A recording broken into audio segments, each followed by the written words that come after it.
फवाद साहब, इसमें एक दूसरा एंगल भी है। अब मैं दूसरे एंगल की तरफ आऊँगा और इस पे जो बात की जाती है नाकदीन के हवाले से, एक तो दूसरी वजाहत जजिस को देनी नहीं चाहिए थी।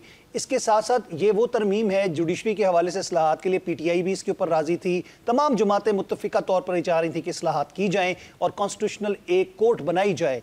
तो आप समझते हैं कि इसमें टाइमिंग का मसला है या नियतों का फुकदान है? पहली बात तो यह है कि पीटीआई तो बिल्कुल राजी नहीं थी कि कॉन्स्टिट्यूशनल कोर्ट बनाई जाए। हम्म। कोई भी इस पे राजी नहीं है। ये एक तजुर्बा है ही अहमकाना।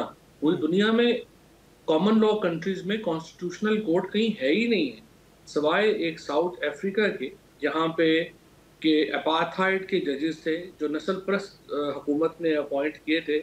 उस वक्त नेल्सन मंडेला ने और उनकी जो पार्टी थी, उन्होंने फैसला किया कि नस्ल परस्त जो जजेस हैं उनको बाईपास करके एक कॉन्स्टिट्यूशनल कोर्ट जो है वो बनाई जाए।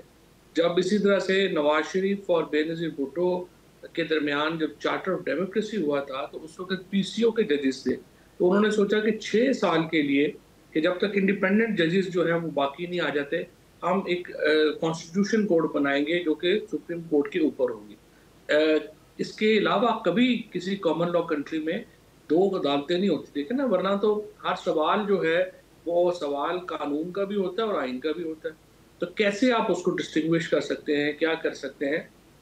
ये सेफगार्ड के तौर पे बनाई गई थी। पाकिस्तान में तो कतई ज़रूरत ही नहीं है।